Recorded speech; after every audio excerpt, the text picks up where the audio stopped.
সকলকে নমস্কার, সকলকে স্বাগত এবং ধন্যবাদ জানিয়ে প্রভুর বাক্য নিয়ে চলে আসলাম আরও একটি সুন্দর দিনে। প্রত্যেকটা দিনের মতন আজকে আরও একটা সুন্দর সময় আমরা ঈশ্বরকে পেয়েছি, সেই জন্য প্রভুকে ধন্যবাদ দিই। কারণ প্রত্যেক দিন বেঁচে থাকার জন্য যেমন আমাদেরকে জল খেতে হয়, প্রত্যেক দিন বেঁচে থাকার জন্য যেমন আমাদেরকে ভাত খেতে হয়, রুটি খেতে হয়, খাদ্য খেতে হয়, ঠিক একইভাবে প্রত্যেকটা দিন প্রভু যিশুতে বেঁচে থাকার জন্য, আত্মিকভাবে বেঁচে থাকার জন্য আমাদেরকে প্রশংসা করতে হয়। যদি না ঈশ্বরের প্রশংসা করি তাহলে হয়তো আমরা আত্মার দিক থেকে ক্রমশই দুর্বল হয়ে পড়ব। কারণ ঈশ্বর চান আমরা যেন তার গৌরব করি, তার প্রশংসা করি। আর তবে করব না নাই বা কেন? কারণ আমরা তা জানি, আমরা যে পৃথিবীতে বাস করি এই পৃথিবীকে তিনি করে তুলেছেন প্রত্যেকটা মানুষের, প্রত্যেকটা প্রাণীর বসবাসের জন্য। না হলে একটু চিন্তা করে দেখি, আমরা তো হয়তো মঙ্গল গ্রহে গিয়েও তো বাস করতে পারতাম, আমরা তো চাঁদে গিয়েও বাস করতে পারতাম, এবং আরও অন্যান্য উপগ্রহ রয়েছে বিশ্ব ব্রহ্মাণ্ডের মধ্যে, সেই সমস্ত গ্রহে তো আমরা থাকতে পারতাম। আমরা কেন পৃথিবীতেই রয়েছি? কারণ আমরা জানি প্রেরিতদের পুস্তক তার 17 অধ্যায় 16 পদ থেকে সাধু বোল যখন না নিতে প্রচার করতে গিয়েছিল, সেখানে আথেনিবাসীদেরকে তিনি বলেছিলেন যে ঈশ্বর আমাদের এই পৃথিবীকে আমাদের বাসভূমি করে তুলেছেন। অর্থাৎ এই পৃথিবীর সৃষ্টিকর্তা কে? এই পৃথিবীর সৃষ্টিকর্তা ঈশ্বর। এই পৃথিবীতে থাকলে আমাদের যা যা প্রয়োজন সবটা ঈশ্বর দিয়েছেন। অর্থাৎ আমরা ঈশ্বরের পরিকল্পনায় চলছি। এই পৃথিবীকে তিনি দিয়েছেন আমাদের থাকার জন্য। আজকের ভাত রুটি তিনি দিচ্ছেন, তার পরিকল্পনা আছে সেখানে যেন আমরা বেঁচে থাকি। আর আমরা বেঁচে থাকলে যেন প্রভুর গৌরব করতে পারি, প্রভুর প্রশংসা করতে পারি। আর যখন ঈশ্বরের দয়ায় আমরা এত কিছু পাই, তখন অবশ্যই আমাদের তার গৌরব করতে হবে। কারণ আমরা কখনোই নিজের হাতে তৈরি করা কোনো একটা ঘর বা কোনো একটা মন্দিরে বা ঈশ্বরের সেবা করতে পারবো না। কারণ বাইবেল বলছে ঈশ্বরের থাকার জন্য কোনো আলাদা কোনো ঘর বা কোনো মন্দির প্রয়োজন পড়ে না। ইট কাঠ পাথরের তৈরি কোনো ঘরের প্রয়োজন পড়ে না প্রভু যিশুর থাকার বা ঈশ্বরের থাকার জন্য। মানুষের হাতে সেবিত তিনি হন না। কখনোই আমরা আমাদের হাতের দ্বারা তার সেবা করতে পারি না, কারণ তিনি আমাদের সেবার ঊর্ধ্বে, তিনি অনেক উচ্চস্থানে। আমরা সেবা না করলে যে তার সেবা হবে না এমনটা কিন্তু নয়। কারণ আমরা জানি, আমরা চুপ হয়ে গেলে পাথর পর্যন্ত প্রভুর গৌরব করবে, একটা পাথর পর্যন্ত প্রভুর নামে প্রশংসা করবে। তার জন্য আমাদের উচিত প্রভু আমাদের থেকে কিছু চান না। তিনি চান আমরা যেন তার ধন্যবাদ করি, তার প্রশংসা করি। কারণ তিনি একমাত্র যিনি সমস্ত প্রশংসা পাওয়ার যোগ্য। কারণ আমাদের জীবনে যা যা ঘটে যদি আমরা মনে করে দেখি না, তাহলে দেখবে সমস্ত কার্যের পিছনে ঈশ্বরের আশীর্বাদ, ঈশ্বরের হাত আছে। আমাদের জীবনে এমনও আছে যেই ঘটনা হয়তো আমরা ঘটিয়েছি এবং আমরা ভুলে গেছি সেই ঘটনাটা ভালো হোক কি খারাপ হোক, হয়তো সেই ঘটনাটা ভুলে গেছি, আমাদের আর মনেই নেই। কিন্তু ওই ঘটনার পরিপ্রেক্ষিতে যখন ঈশ্বর আমাদের জীবনে কাজ করেন, তখন আমাদের মনে আসে যে আমি ওইটা করেছিলাম বলে আজ আমাকে ঈশ্বর এই ফলটা দিলেন। সেটা ভালো হোক কি খারাপ হোক, ঈশ্বর আমাকে এই জিনিসটা দিলেন, আমি ওইটা করেছিলাম বলে মনে আমাদের আসবে। আমরা ভুলে যাব, কিন্তু প্রভু কোনোদিন আমাদেরকে ভুলবেন না।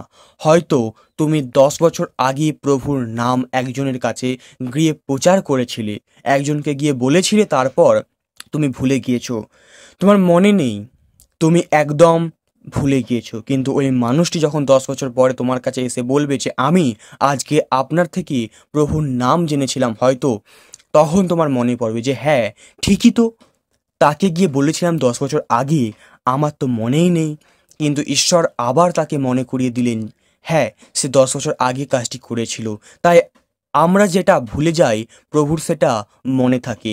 আর যখন প্রভুর সেটা মনে থাকে, এটা আমরা জানি, তখন অবশ্যই আমাদের দরকার তার নামের গৌরব করা, তার নামের প্রশংসা করা। তাই আমরা আমাদের হাতের দ্বারা তার সেবা করতে পারি না। আমরা কোনো ইট কাঠ পাথরের তৈরি মন্দিরে গিয়ে ঈশ্বরের সেবা করতে পারি না। কিন্তু আমরা কি করতে পারবো? আমাদের মুখের দ্বারা তার নামের গৌরব করতে পারবো, তার নামের প্রশংসা গান করব, যাতে ধন্য তিনি, ধন্য পরম আরাধ্য ঈশ্বর আমরা তার ওপরে নির্ভর করি। আমাদের উচিত আমরা যেন তার নামের গৌরব করি, আমাদের এই মুখ যেন শুধুমাত্র তার গৌরবের জন্য ব্যবহৃত হয়। তো বিশ্বাসী বন্ধুরা, আমি প্রত্যেককে ধন্যবাদ জানাই। আজকের এই সুন্দর সময়, আজকের ঈশ্বরের বাক্য শুনছি। তো আজকের যে বিষয় নিয়ে আলোচনা করব তা হলো আমরা প্রভুর কাছে প্রার্থনা করি। এটা মোস্ট ইম্পর্টেন্ট খ্রিস্টীয় জীবনের জন্য প্রার্থনা করা, কারণ তুমি যত প্রার্থনা করবে, যত তুমি ঈশ্বরকে স্মরণ করবে, তাতে প্রার্থনা থাকবে প্রভুর ওপরে নির্ভর করতে, তুমি তত শিখবে। তাই প্রত্যেক বিশ্বাসীর জন্য বলছি যে তুমি নতুন হও কি পুরাতন হও, যেমনই একজন খ্রিস্ট বিশ্বাসী হও না কেন, প্রার্থনা আমাদেরকে করতেই হবে। দিনে যতবার ইচ্ছা, যতবার মন চায়। আজকে একটা অস্বস্তি হচ্ছে, একটা কোনো বিশেষ কারণেই চিন্তার জন্য খুবই অস্বস্তি হচ্ছে, নিজেকে সামলাতে পারছি না, তখন মন চাইছে যেন প্রার্থনা করি। ওই মুহূর্তে উঠে বসে প্রার্থনা করো, না মনে মনে প্রার্থনা করো, কিন্তু প্রার্থনা করো প্রভুর কাছে জানাও। তাই আমাদের যেটা প্রয়োজন আজকের, আমি বলতে চাই যে প্রার্থনা করব, যখনই যেমনই চিন্তা আসুক প্রার্থনা করব। প্রার্থনাটা আমরা করব কিভাবে আমরা প্রার্থনা করব, কারণ প্রভু যিশুর কাছে প্রার্থনা করা মানে সাধারণ মানুষের কাছে প্রার্থনা করা নয়। প্রভু যিশুর কাছে প্রার্থনা করা মানে মন্ত্র উচ্চারণ করা নয়, যে যখন তখন মন্ত্র বলে দিলাম প্রার্থনা করব কি করে, তার জন্য আজকে আমরা শিখব। আমি অনেকগুলো জায়গা থেকে বলবো, আমি অনেকগুলো বিষয় নিয়ে বলবো যে আমাদের উচিত নিজেদের প্রার্থনা করার সময় সমস্ত বাক্যগুলো বলা, ঈশ্বরের কাছে বলা, কারণ আমাদেরকে শিখতে হবে বাক্যের দ্বারা প্রার্থনা করা। শুধুমাত্র আমার চাহিদার কথা আমি জানালাম আর প্রভুকে বললাম, প্রভু দিয়ে দিলেন, এমনটা করলে হবে না। বাক্যের দ্বারা প্রার্থনা করতে হবে, বাক্য দিয়ে প্রার্থনা করতে হবে, বাক্য করতে হবে প্রার্থনা করার সময়, যে আমাকে বাক্য কি বলছে। আজকের এই ভিডিওতে যারা শুনবে, আমি বিশ্বাস করি অনেক উপকার তোমাদের হবে। তো যখন আমরা প্রভু যিশুর কাছে প্রার্থনা করতে বসবো, সেটা নিজেদের যাই সমস্যা হোক না কেন, আমাদেরকে মনে রাখতে হবে আমরা যখন প্রার্থনা করছি সঠিকভাবে আমরা সমস্ত কিছু ব্যাখ্যা করছি কিনা, কারণ আমাদের প্রার্থনা প্রভু যিশুর কাছে গ্রহণ হচ্ছে, অর্থাৎ প্রভু যিশুর কাছে যাচ্ছে এবং প্রভু যিশু ঈশ্বরের কাছে আমাদের জন্য মিনতি করছেন। আমাদের প্রার্থনা পবিত্র আত্মা প্রভু যিশুর কাছে পাঠাচ্ছে, আর প্রভু যিশু ঈশ্বরের কাছে পাঠাচ্ছেন। ঈশ্বর আমাদেরকে উত্তর দিচ্ছেন প্রভু যিশুর নামের মধ্য দিয়ে, কারণ আমরা জানি না যে আমাদের প্রার্থনার শেষে আমরা কি বলি। এই প্রার্থনার ত্রাণকর্তা মুক্তিদাতা যিশুর নামেতে চাই, অর্থাৎ যখনই আমরা যিশুর নামে চাইলাম এই প্রার্থনা গ্রহণযোগ্য হলো। তাই আমাদেরকে বুঝতে হবে যখন আমরা প্রার্থনা করব কথাগুলো কি বলছে। আজকে আমরা দেখব যখন আমরা নিজেদের বিষয় নিয়ে প্রার্থনা করব, নিজের ইচ্ছা মতো এইটা চাই, ওইটা চাই, এটা দাও, ওটা দাও, সেটা দাও, আমি তাকে পছন্দ করি, তুমি আমার জীবনের জন্য তাকেই দাও, এমনটা করলে হবে না। ঈশ্বর হয়তো দেবেন, কারণ তিনি আমাদের মুখ ছোট করেন না, তিনি আমাদের মুখ ছোট করেন না, কিন্তু জানবে যখন ঈশ্বর তোমাকে ওই জিনিসটা দিয়েছেন তোমার ইচ্ছা অনুযায়ী, ঈশ্বরের পরিকল্পনা তারপরেও তোমার জীবনে আছে, ঈশ্বর তারপরেও তোমার জীবনে করবেন, কারণ তিনি তোমার জীবনে তার পরিকল্পনায় সফল করবেন। দেখো এখানে চিন্তা করো যে জোনা তার নীরবে গিয়ে সেখানে প্রভুর কাজ করতে চাননি, কিন্তু তার যে চাওয়াটা সেটা ঈশ্বর জানতেন, কারণ সেখানে ঈশ্বরের ইচ্ছা ছিল জোনাকে পাঠাবে। কিন্তু দেখো সাধারণ অর্থে তাকিয়ে দেখো, যখন জোনা যেতে চাইলো না, ঠিক সেখানে কিন্তু ঈশ্বর জোনাকে নিয়ে টানতে টানতে নিয়ে যায়নি। তোমাকে এখনই যেতে হবে, এখনই সেই সময়, তুমি এখনই চলো, আমার সঙ্গে না হলে আমি তোমাকে আর নিয়ে যাব না, এমনটা কিন্তু ঈশ্বর করেননি। জোনা কিন্তু সেখানে থেকে পালিয়ে গিয়েছিল, ঈশ্বর কিন্তু তা জানতেন, জোনা সেখান থেকে পালিয়ে গিয়েছিল, সে তর্সিতে পালিয়ে গিয়েছিল, অন্য জায়গায় একবারে অন্যত্র চলে গিয়েছিল। তো ঈশ্বর যদি সেখানে চাইতেন তাহলে তো তাকে নাও যেতে দিতে পারতেন, যেতে তো দেয়নি, কিন্তু তার যাওয়াটা তো শুরু হয়ে গেছিল, কারণ মাঝ সমুদ্রে ঝড় উঠেছিল, কিন্তু যাত্রাটা তো শুরু হয়েছিল। ঈশ্বর যদি চাইতেন ওই মুহূর্তে সমুদ্র যাত্রায় তার হতো না, ঈশ্বর কিন্তু তাকে ছাড় দিয়েছিলেন। যখন সে ঈশ্বরের কথা শোনেনি, ঈশ্বর কিন্তু তার কোথাও শুনেছে, সেই মুহূর্তে প্রভু তার কথা শুনেছে। কিন্তু তারপর দেখো, ঈশ্বর কিন্তু জোনার জীবনে পরিকল্পনা করে রেখেছিলেন। বলেন, মাঝ সমুদ্রে ঝড় আনলেন। তারপরে জোনা নিজের ভুল বুঝতে পারলো, প্রভুর কাছে ক্ষমা চাইলো, অনুতপ্ত হলো, প্রভুকে বলল, আর আমি ভুল করব না, আমি আর আপনার আজ্ঞা পালন করব। তারপরে দেখো, জোনা তার নীরবী শহরে গেল। আমি সেটাই বলছি, আজকের আমরা প্রার্থনা করার সময় অনেক কিছুই চাই, ঈশ্বর আমাদেরকে দিয়েও দেন, আমরা দেখতেও পাই, কিন্তু তারপরেও আমরা আমাদের জীবনের জন্য যখন ঈশ্বরের পরিকল্পনা থাকে, তখন সেটা কেউ কোনো দিনের জন্য আমাদের থেকে সরাতে পারবে না। কারণ সেখানে আমাদের জীবনের জন্য ঈশ্বরের পরিকল্পনা, সেখানে মানুষ কোনো পরিকল্পনা কাজেই লাগবে না। যদি আমাদের ভুলগুলো যদি আমরা না বুঝি, প্রভুর কাছে অনুতপ্ত হৃদয় নিয়ে ফিরে আসবো কী করে? প্রেস লর্ড, এই জন্য প্রভু আমাদের ভুল করার সুযোগ দেন, যেন ভুলগুলো করি আর অনুতপ্ত হৃদয় প্রভুর কাছে ফিরে আসি। আর যখন অনুতপ্ত হৃদয় প্রভুর কাছে ফিরে আসব, তখন আমাদের প্রভুর ওপরে এই কমিটমেন্ট থাকবে, আর আমরা ভুল করব না।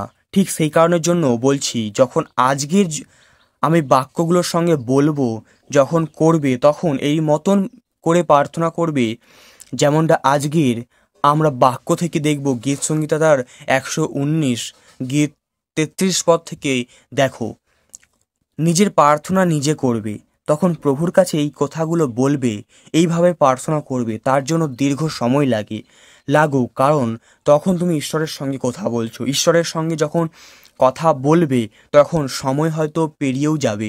তার মনে হবে, কথা আমার শেষ হলো না, আমি আরও বলি। সেই জন্য যত সময় লাগুক, প্রার্থনা করো যেইভাবে আজকের আমি বলতে চাই। গীত সংহিতা তার 119 গীত 33 পদ থেকে এরূপ বাক্য বলছে, প্রভু আমাকে আপনার বিধি শিক্ষা দিন, আমি সেগুলোকে মান্য করব। আমাকে বুঝতে সাহায্য করুন, আমি আপনার শিক্ষামালাগুলোকে মান্য করব, আমি সম্পূর্ণভাবে সেগুলো পালন করব। হে প্রভু, আপনার আজ্ঞাসমূহের পথে আমায় পরিচালিত করুন। জীবনের সেই পথ আমি সত্যিই ভালোবাসি। কি করে ধনী হওয়া যায়, সেই চিন্তার থেকে আপনার চুক্তি সম্পর্কে চিন্তা করতে আমায় সাহায্য করুন। প্রভু, আশার বিষয়ের দিকেও আমাকে তাকাতে দেবেন না, আপনার পথে বাঁচতে আমায় সাহায্য করুন। আমরা যখন প্রার্থনা করব, তখন প্রভুর কাছে এইভাবে প্রার্থনা করব যে, প্রভু তুমি আমাদের জন্য যা আজ্ঞাসমূহ রেখেছ, তুমি সেই আজ্ঞাসমূহের পথে আমাদেরকে পরিচালনা করাও। কোনো লোভের দিকে যেন আমরা না ফিরি, কিভাবে ধনী হওয়া যায় যেন সেই চিন্তা না করি। তোমার বিধি সকলকে আমরা মান্যতা করতে চাই, তাই আমাদের ভুলগুলোকে তুমি শুধরে দাও। তুমি আমাদেরকে তোমার বিধিপথে পরিচালনা করো। তুমি যেমনটা আমাদের জন্য ভাবো, তুমি আমাদের জন্য তেমনটা করো। আমরা প্রার্থনা করব এইভাবে, প্রার্থনা করে দেখোই না ঈশ্বর সাহায্য করবে কিনা। কিন্তু প্রার্থনার মধ্য দিয়ে যদি সবসময় বলি যে, প্রভু গো, আমার ইচ্ছাটা তুমি দাও, আমার ইচ্ছাটা তুমি পূরণ করো, আমার তাকেই ইচ্ছা, আমি তাকেই আমার জীবনের জন্য চাই, তুমি আমাকে দাও। যদি সবসময় আমরা বলি আমাকে দাও, আমার প্রয়োজন, সেই প্রার্থনার উত্তর হয়তো আমরা পাই, কিন্তু জানবে সেখানে ঈশ্বর তোমাকে সাহায্য করছেন তোমার জন্য, সেখানে তার নিজস্ব কোনো বিষয় নেই। কারণ আমরা সবসময়ের জন্য তাকে ফোর্স করব না। কিন্তু তোমার জীবনের বড় কোনো ঘটনা ঘটলে জানবে সেটা তো তোমার জীবনের জন্য ঈশ্বরের পরিকল্পনা, ওটা তো কেউ রোধ করতে পারবে না। কিন্তু যখন নিজের প্রয়োজনের জন্য চাইছি, সেটা ভুলও হতে পারে। যখন ভুল হয়ে যায়, তখন আবার আমরা প্রভুকে দোষারোপ করি। তখন আর আমাদের মনে থাকে না যে আমরা প্রভুকে বলেছিলাম যে, প্রভু তুমি আমাকে ওটা দাও। আর যখন সেটা পেয়েছি, যখন সেটা ভুল হয়ে গেল, তখন আমরা কি প্রার্থনা করি যে, প্রভু তুমি কেন আমাকে ওই দিনে দিলে, আমি চাইলাম তাও তুমি আমাকে দিলে, আর তার জন্য আমার ভুল হয়ে গেল। এমন কথা বলি, কিন্তু একেবারের জন্য কি মনে হয় যে না, ঈশ্বর কখনো আমাকে সাহায্য করেছেন, প্রভু আমাকে এখনও সাহায্য করবেন। এইবার এইটা চিন্তা করো, তাই ঈশ্বরকে কখনো দোষারোপ করো না। নিজের জীবনে যা দরকার, ঈশ্বর সমস্ত প্রয়োজন মিটিয়ে দেবেন, শুধু তার উপর বিশ্বাস রাখো। আর প্রার্থনা করার সময় এই মতো প্রার্থনা করো যে, প্রভু তোমাদের আজ্ঞাসমূহের পথ আমাকে প্রদর্শন করাও, তোমার আজ্ঞাসমূহের পথে আমি চলতে চাই, তোমার বিধি সকল পথে আমি হাঁটতে চাই। তোমার বিধির পথে আমাকে হাঁটাও, কারণ আমি ওখানেই প্রীত। আমি তোমার পথকে ভালোবাসি, তোমার পথ আমাকে সরল করুক। এইভাবে প্রার্থনা করো। তোমার আমরা আরও দেখব গীতসংগীতা তার 26 অধ্যায়। দেখো সেখানে আমরা এই মতন প্রার্থনা করব। দাউদের একটি গীতে তিনি কি সুন্দর ব্যাখ্যা করেছেন, প্রভু আমার বিচার করুন, আমি যে সৎপথে জীবনযাপন করছি তা প্রমাণ করে দিন আমি কখনো প্রভুতে আস্থা রাখা থেকে বিরত হইনি। প্রার্থনা করো, এইভাবে প্রার্থনা করো। যখন নিজের জন্য প্রার্থনা করছো তখন প্রভুর কাছে এই বাক্য বলো, প্রভু আমার পরীক্ষা করুন, আমার হৃদয় ও মনকে খুব ভালোভাবে দেখুন। আমি সর্বদাই আপনার কোমল ভালোবাসা দেখতে পাই, আপনার সত্য আমি বাঁচি। যখন প্রার্থনা করবে, প্রার্থনাতে প্রভুর কাছে বলো, আমার হৃদয়কে আপনি পরীক্ষা করে দেখুন, আমার মনকে আপনি পরীক্ষা করে দেখুন। যখন নিজের জন্য প্রার্থনা আমরা করি, এইভাবে প্রার্থনা করব। নিজের জন্য সবসময় নিজের চাহিদার কথাগুলো জানলে আমরা প্রার্থনা করা হয় না। যখন নিজের জন্য প্রার্থনা করব, আমরা এই মতন করে প্রার্থনা করব যেমনটা আমরা বাক্য থেকে এখন পড়ছি। আমরা এই মতন প্রার্থনা করব। যোহন তার 14 অধ্যায় 1 পদ প্রভু যীশু বলছেন, তোমাদের হৃদয় উদ্বিগ্ন না হোক, ঈশ্বরে বিশ্বাস করো, আমাতেও বিশ্বাস করো। যখন প্রার্থনা করব সম্পূর্ণ বিশ্বাস প্রভুর ওপরে রেখে আমরা প্রার্থনা করব। নিজেদের মনকে দোলাচল করে, নিজেদের হৃদয়কে উদ্বিগ্ন করে সেই প্রার্থনা করলে কখনো সেই প্রার্থনায় আমরা শান্তি পাবো না। কিন্তু যদি সম্পূর্ণ ভার কি হবে না হবে সবটা প্রভুর উপরে ছেড়ে দিই, যদি প্রার্থনা করি, তাহলে ঈশ্বরকে বিশ্বাস করো, সেই প্রার্থনার উত্তর তুমি পাবে। এরপর আমরা দেখব হিতোপদেশটা 3 অধ্যায় 5 পদ থেকে বলছে, ঈশ্বরকে পরিপূর্ণভাবে বিশ্বাস করো, নিজের জ্ঞানের উপরে নির্ভর করো না। তুমি যা যা কিছু করবে তাতে সর্বদা ঈশ্বরকে এবং তার ইচ্ছাকে স্মরণ করবে, তাহলেই তিনি তোমাকে সাহায্য করবেন। নিজের বুদ্ধি বিবেচনার ওপর নির্ভর করো না, ঈশ্বরকে ভক্তি করো এবং পাপ করা থেকে দূরে থাকো। সত্যি তাই, যখন আমরা যা কিছু করব, প্রার্থনা করি বা প্রভুর পথে চলি, জীবনে যা কিছু করি, যেন আমরা কোনোভাবে নিজের জ্ঞানের ওপরে নির্ভর না করি। কারণ বাক্য বলছে ঈশ্বরকে পরিপূর্ণভাবে বিশ্বাস করো, নিজের জ্ঞানের ওপরে নির্ভর করো না। তুমি যা কিছু বলবে করবে তাতে সর্বদা ঈশ্বরকে এবং তার ইচ্ছাকে স্মরণ করে করবে।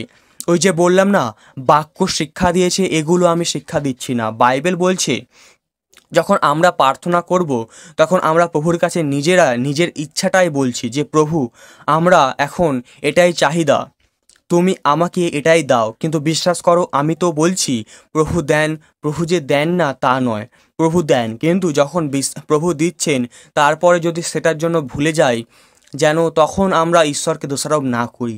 তাই জন্য দরকার আমরা প্রার্থনা করছি, আমরা যখন প্রভুর ওপরে নির্ভর করছি, যখন নিজের জীবনটাকে সম্পূর্ণ প্রভুর হস্তে রেখে দিচ্ছি, তখন আমাদের প্রার্থনা করা দরকার যেন ঈশ্বর যা চান আমাদের জন্য ঈশ্বরের যা ইচ্ছা প্রভু তাই করবেন। খালি এই বিশ্বাসটা রাখো, প্রভু তোমার জন্য যেটা করবেন সেটা তোমার জীবনের জন্য বেস্ট হবে। কিন্তু তারপরেও দেখবে কিছু কিছু সময় আমাদের এরকমটা হয়, আমাদের হৃদয় থেকে যেন একটা আশ্বাস আসে যে আমাদের জীবনের জন্য ভালো হবে। সত্যি এটা আমাদের প্রত্যেকের হৃদয় থেকে আশ্বাসটা আসে যে আমি যেটা করছি আশা করি প্রভু আমার জন্য এটা ভালোই করবেন। এই সান্ত্বনাটা আমরা পাই। তাই যখন প্রার্থনা করবে খুব ভালোভাবে, খুব চিন্তা ভাবনা করে প্রার্থনা করা উচিত। এমন নয় যে আমি প্রার্থনা করে বলে গেলাম, গড় করে বলে গেলাম আর সেই কথা প্রভু শুনলেন না, মন্ত্র উচ্চারণ করা নয় যে যখন তখন যা খুশি মন্ত্র বললাম, একটা বললেই হলো।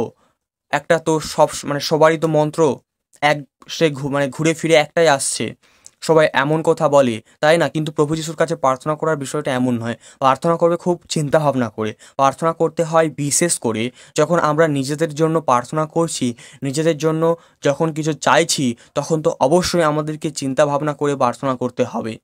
কারণ এই হিতোপদেশ তার 3 অধ্যায় 7 পদে বলছে কি, নিজের বুদ্ধি বিবেচনার উপর নির্ভর করো না, ঈশ্বরের ভক্তি করো এবং পাপ করা থেকে দূরে থাকো।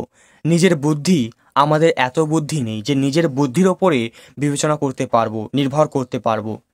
ঈশ্বরের ওপরে নির্ভর করো, ঈশ্বরের বুদ্ধি বিবেচনার ওপর নির্ভর করো।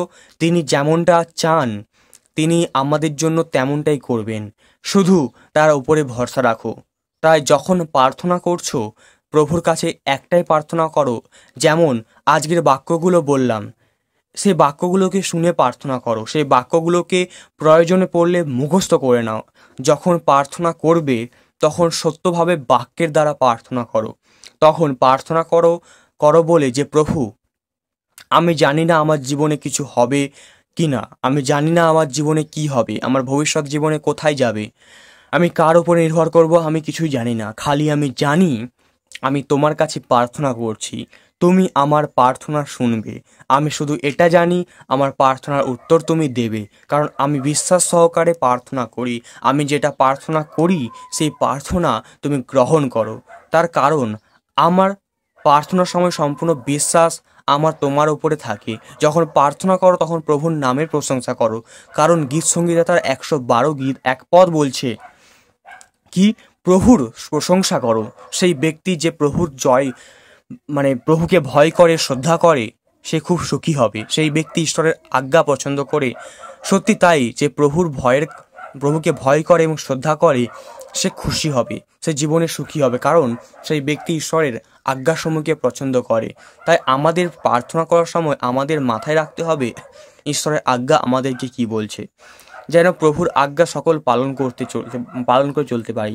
প্রভুর বাক্য আমাদেরকে বলছে আমরা যেন তার উপরে নির্ভর করে ভরসা রাখি, নিজের জ্ঞানের ওপর নিজের বিবেচনার দ্বারা যেন না চলি, প্রভুর ওপর বিশ্বাস করে যেন চলতে পারি। জীবনের প্রত্যেকটা সমস্যা বলো, জীবনের প্রত্যেকটা মুহূর্ত বলো, জীবনে যাই বলো না কেন, যদি ভুলও করো, যদি ভুল আমাদের দ্বারাও হয়ে যায়, সেটা যখন আমরা পরে বুঝতে পারি যে কাজটা করা আমাদের জন্য ভুল হয়েছিল, ঠিক হয়নি, তখন কি করা উচিত জানো? তখন উচিত যখন তুমি বুঝলে তোমার ভুল হয়েছে, ঠিক সেই সময় বসে প্রার্থনা করা আর প্রভুর কাছে ক্ষমা চাওয়া, যেন আর এই ভুল ভবিষ্যতে না হয়।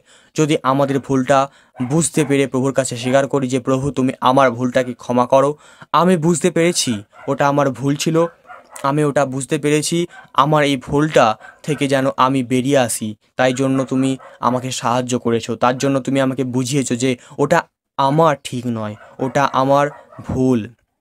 তোমার কাছে প্রার্থনা করে তুমি আমাকে রক্ষা করো, তুমি আমাকে আশীর্বাদ করো, আমি যেন আর ওই ভুল না করি। তুমি শুধু আমার কাজটাকে সঠিক করে দাও, তুমি আমাকে আশীর্বাদ করো, প্রার্থনা করো, এভাবে প্রভুর আজ্ঞায় যেন পূর্ণ হতে পারি আমরা। কারণ প্রভুর বাক্য বলছে গীত সংগীতা তার 119 গীত যদি আমরা 1 পদ 2 পদ দেখি, যেখানে প্রভুর বাক্য বলছে এইসব লোকরা যারা সৎ ও শুদ্ধ জীবনযাপন করে তারা সুখী। ওইসব লোক প্রভুর শিক্ষামালাকে অনুসরণ করে, যারা প্রভুর চুক্তি মানে তার সুখী, তারা সর্বান্তকরণ দিয়ে প্রভুকে মানে, ওইসব লোক কোনো মন্দ কাজ করে না, ওরা প্রভুকেই জানে। প্রভু আপনি আমাদের আজ্ঞা দিয়েছেন এবং আপনি আমাদের ওই আজ্ঞাসমূহ পুরোপুরি মানতে বলেছেন। প্রভু সবসময় আমি যদি আপনার বিধি মানি, তাহলে আমি যখন আপনার আদেশগুলো নিয়ে চিন্তা করব আমি লজ্জিত হব না। ঠিক একদম ঠিক, যদি আমরা সবসময় ঈশ্বর আজ্ঞাগুলোকে চিন্তা করি, আজ্ঞাগুলোকে পূর্ণতা দিই, যদি আমরা সবসময় সেই আজ্ঞাগুলোকে মেনে চলি, তাহলে ঈশ্বর আমাদের জন্য কী কী আদেশ দিয়েছেন, ঈশ্বর আমাদের জন্য কী কী চান, যখন আমরা এগুলো নিয়ে চিন্তা করব তখন আমরা লজ্জিত হব না।